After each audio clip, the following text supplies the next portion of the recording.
Hello, good morning. SB के earning classes में आप सभी का स्वागत है। इस ठंडी के मौसम में मैंने आपको बताया था कि आपको डीमोटिवेटेड बिल्कुल नहीं होना है।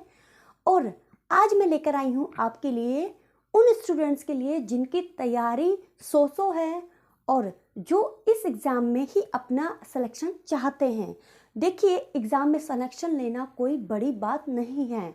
नहीं सिलेक्शन होता है तो भी हमें दुखी नहीं होना है, और सिलेक्शन लेने के लिए हमें 100% अपनी दिलो जान से मेहनत करनी है।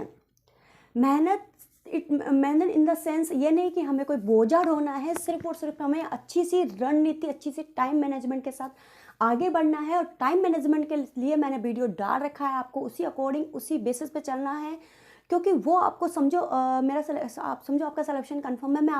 मैंने आपको बता रखा है कि किस तरीके से आप बढ़ सकते हैं, पढ़ सकते हैं। और फिर भी आप मेरे चाहे तो डिस्क्रिप्शन बॉक्स में से उस लिंक को आप देखकर आगे बढ़ सकते हैं। आज मैं आपको बताने वाली हूँ कि हमें टेस्ट सीरीज़ क्यों नहीं लगानी चाहिए। जिसको लगता है ना कि लगानी चाहिए वो लगाइए। मुझे लगता है कि टेस्ट सीरीज़ नहीं लगानी चाहिए। उसके पीछे के कारण पर आज हम डिस्कस करेंगे, क्योंकि टेस्ट सीरीज़ जो होती है वो होती है अपने आप में उन बच्चों के लिए जो बिल्कुल जिनका सिलेबस कंप्लीट हो चुका होता है, और अगर जिनके बिल्कुल एक एक कंसेप्ट क्लियर है, दिमाग के अंदर पूरी तैयारी कंफर्म है, पूरे टॉपिक्स पे उनको कहीं भी पूछ लिया जाए उनको सब कुछ आता है, तो उनके लिए तो टेस्ट सीरीज़ बहुत ज़्यादा वैल्यूएबल होती है। क्यों? क्योंकि वो उलझेंगे नहीं। भले ही सिलेबस से बिल्कुल हटके भी क्वेश्चन आएंगे तो वो समझ जाएंगे कि ये यहाँ से उठा है, यहाँ से नहीं उठा है, ये रेलेवेंट है और ये रेलेवेंट नहीं है। लेकिन फिर भी मैं एक बार उनसे कहना चाहूँगी जिनकी तैयारी एकदम धार पे है, एकदम तरोताज़ा, एकदम अच्छे लेवल पे है, सर मैम आप भी कहीं ना कहीं अपने आप को डीमोटिवेटेड गलती से भी मत कर लीजिएगा टेस्ट सीरीज़ को लेकर, क्योंकि आप बेस्ट हैं। आपकी तैयारी एक अपर लेवल की है। आप अपने आप को डिमोटिवेट मत कीजिएगा। पेपर को आप लगा पाए ना लगा पाए, लेकिन आपकी तैयारी बहुत अच्छी है। सिर्फ और आप अपना रिवीजन कीजिए, रिवीजन कीजिए, रिवीजन कीजिए। और रिवीजन में नया मत जोड़िएगा। एक महीने में अब कुछ भी नहीं हो पाएगा। रिवीजन में जितना आपने पढ़ा है ना उसका अच्छे से रिवीजन कर लीजिए। उसकी एमसीक्यू बुक लगा लीजिए, कुछ उसमें आपको जो भी अच्छी लगे वो बुक लगा लीजिए। लेकिन फिर भी अगर एमसीक्यू की बुक लगाने बैठे और आपको फिर भी लगे कि कोई क्वेश्चन आपको नहीं आ रहा है, तो फिर भी आप डिमोटिवेटेड मत होइएगा, क्योंकि ज़रूरी नहीं है जो आज आपको यहाँ इस मंच पर ना आए वो आपको एग्ज़ाम सेंटर पर भी नहीं आएगा।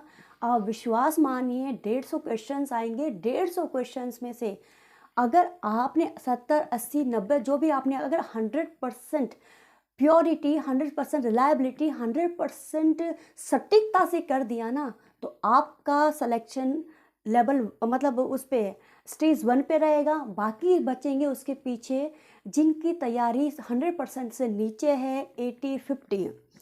उन पे अगर आते हैं तो उनको तो मैं यही कहूँगी, और जो उनकी बिल्कुल तैयारी नहीं है उनको भी मैं यही कहूँगी कि आप लोग टेस्ट सीरीज़ मत लगाइए।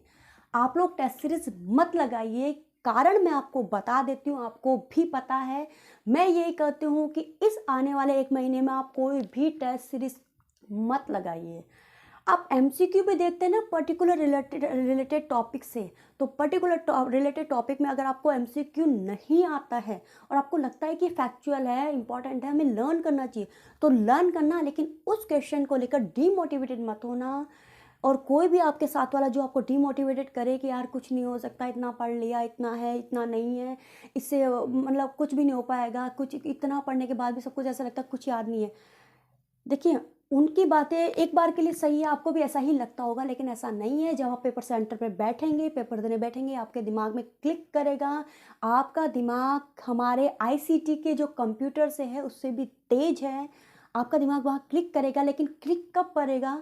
जब आपने, मान लीजिए आपने जो फर्स्ट हमारी यूनिट है लेवल 1 के लिए 100 मार्क्स की और लेवल 2 के लिए 80 मार्क्स की, उस यूनिट के जो 20 से 21 पॉइंट है, उन पॉइंटों को अगर एक एक पॉइंट को भी उठाया आपने, और एक एक पॉइंट के आपके अगर आपके 10 लाइनें यानी 10 स्टेटमेंट यानी कि 10 बातें यानी कि 10 चीज़ें या 10 फैक्ट आपको याद है ना, तो सिर्फ और सिर्फ अगले आने वाले एक महीने में सिर्फ आने वाले 1 महीने में सिर्फ उनका रिवीजन कीजिए, रिवीजन कीजिए, रिवीजन कीजिए, रिवीजन कीजिए। और अपनी लाइब्रेरी में अपने दोस्तों की टीम में उनको जोड़िए इस आने वाले 1 महीने में, जो सिर्फ आपको उस टॉपिक से रिलेटेड सवाल कर सके।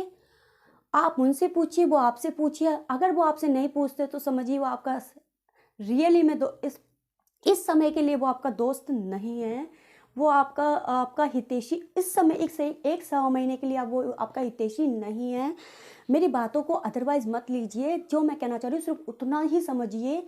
इस समय में सिर्फ और सिर्फ दोस्त उनको बनाइए कि जो बोले कि आजा, बोल इस टॉपिक पर, सुन इस टॉपिक पर, पूछ इस टॉपिक पर, चल इस टॉपिक पर, जी इस टॉपिक को, और मर भी इस टॉपिक के साथ। आप उसी के साथ अपना कॉलेज बनाइए, उसी के साथ जिए, उसी के साथ बैठिए उठिए बातें कीजिए। एक्स्ट्रा कुछ भी, मैं कहती हूँ वीडियोस को कम से कम सुनिए, क्योंकि लीड लगाने के बाद में ऐसी हालत हो जाती है हमारी, लीड लगाने के बाद ऐसी हालत हो जाती है, हमारे दिमाग और हमारे कान दोनों हमारे थे ना बहुत ज़्यादा सुन्न हो जाते हैं। तो कम से कम वीडियोस देखिए और जितनी हो सके मैक्सिमम तैयारी कीजिए। अच्छा, आगे चलते हैं कि मैंने कहा कि टेस्ट सीरीज़ क्यों नहीं लगानी चाहिए। तो टेस्ट सीरीज़ इसलिए नहीं लगानी चाहिए कि सबसे पहले तो क्या होता है कि सेल्फ कॉन्फिडेंस में कमी आएगी आपके। टेस्ट सीरीज मान लीजिए आपने किसी भी राइटर की, किसी भी चैनल वालों की, किसी की भी लगाई हो, मैं किसी के पर्टिकुलर किसी के खिलाफ नहीं हूँ, लेकिन मान लीजिए आपने टेस्ट सीरीज लगाई और आपको उसमें मान लीजिए 150 क्वेश्चन में से आपको सिर्फ 10 क्वेश्चन ही आए, तो आप डिमोटिवेटेड नहीं होंगे? आप डिमोटिवेटेड नहीं होंगे। डिमोटिवेट हुआ तो क्या हुआ, आपकी जो सारे दिन की पढ़ाई है ना वो कहीं ना कहीं नहीं 100% वो बाधित होगी, और वो मैं नहीं चाहती हूँ। आप टेस्ट सीरीज मत लगाइए इस समय में, तो आप ये रिवीजन कीजिए यार। 150 क्वेश्चंस, इट मीन्स क्या, कम से कम 150 मिनट। 150 मिनट का मतलब क्या हो गया आपके 2.5 घंटे में तो कम से कम, मैंने आपको जो स्ट्रेटेजी बताई थी उसमें आप 2-3 यूनिट को कंप्लीट कर लेंगे। 2-3 यूनिट को कंप्लीट कर लेंगे यार। एंड टाइम पे भी हम पढ़ के कई बार 3-4 क्वेश्चन कर आते हैं, तो 2.5 घंटे तो हमारे लिए बहुत वैल्यूएबल है। कहाँ देंगे? नहीं देना है आपको, बिल्कुल नहीं देना है आपको। चलिए आगे चलते हैं, बात करते हैं सिलेबस। मैंने इसलिए मना किया है क्योंकि सिलेबस भी चेंज हुआ है। पहले कुछ और था क्योंकि कॉमन था, अब कुछ बिल्कुल अलग अलग हुआ है, तो उससे भी आपके कॉन्फिडेंस में कमी आएगी। ठीक है, सिलेबस चेंज हुआ है। नेक्स्ट, टेस्ट सीरीज और एग्जाम पेपर में अंतर होता है। आप सभी जानते हैं कि यहाँ क्वेश्चंस बहुत सारे अपने लेवल के बनाते हैं और वहाँ पे एक आरपीएससी आरएस मतलब जो भी होता है एग्जाम सेटर वो अपने लेवल का होता है। नेक्स्ट, नया नहीं पढ़ना है, नया नहीं पढ़ना, और पढ़ना भी पढ़े तो आपको सेलेक्टेड पढ़ना है।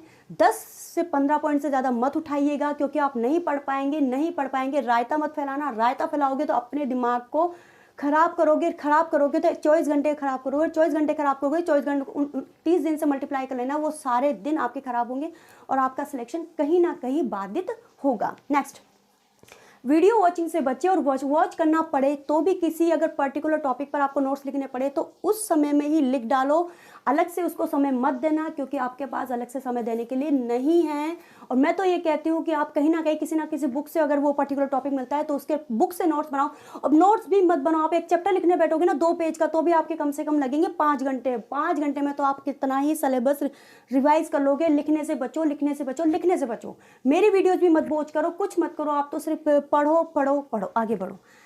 ठीक है, ये मैंने बता दिया। दोबारा समय नहीं है हमारे पास, ठीक है ना। आपको लिखने से बचना है। किसी की भी बुक लो, लाइब्रेरी में जाते हो तो आप आपस में लो, दिशा की लो, कहीं से भी बुक, मैं तो कहती हूँ आप नई बुक खरीद लो और उसकी बस नोट्स करवा लो। फटती है तो फट जाने दो। अरे भाई, अगर आप मान लीजिए 2000 भी खर्च कर देंगे तो 2000 तो आपकी एक पर डे की सैलरी होगी जब आप गवर्नमेंट जॉब में चले जाएंगे तो फिर किस बात की चिंदी चोरी से काम नहीं चलता। सोच के साथ इंसान आगे बढ़ता है, सोच के साथ इंसान पीछे आता है। मैं मानती हूँ कि किसी की आर्थिक स्थिति अच्छी नहीं है, वो खरीद नहीं सकता तो कोई बात नहीं, दोस्तों से ले लो, उनकी फोटो स्टेट करवा लो, कुछ भी कर लो। फोटो स्टेट करवाने से कोई बुक फटती नहीं है। ठीक है, नेक्स्ट, ज़्यादा से ज़्यादा रिवीजन करें, टॉपिक पढ़ो, एमसीक्यू लगाओ, दिशा से लगा लो, जो भी आपको बुक लगे, लेकिन एमसीक्यू लगाने से बच्चा कम से कम 10 से 20 लगाओ। उस टाइम को बचा के सिर्फ और सिर्फ रिवीजन करो। टेस्ट सीरीज से बच्चे समय जो याद है उसे रिवाइज करने में बिताओ। मैं तो कहती हूँ टेस्ट सीरीज लगाओ ही मत, क्वेश्चंस लगाओ मत, आप तो ज़्यादा ज़्यादा रिवीजन करो और करने में बिताओ। नया पढ़ना भी पड़े तो 10 से 15 नई इंपॉर्टेंट लाइनों को अंडरलाइन या हाईलाइट कर लो। है ना, वो सेलेक्टेड होनी चाहिए, अगले एग्ज़ाम तक वही वही वही वही वही चलनी चाहिए, बदलनी नहीं चाहिए।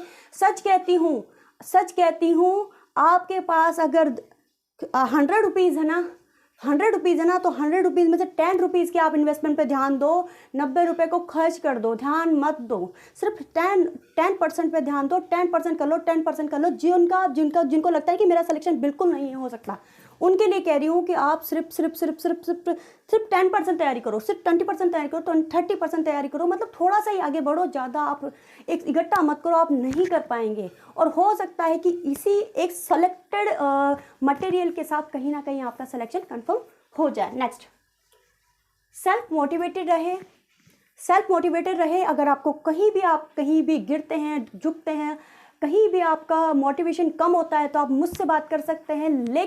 लेकिन इस वेट में सेलेक्ट होना आपका और मेरी दोनों की जिम्मेदारी है।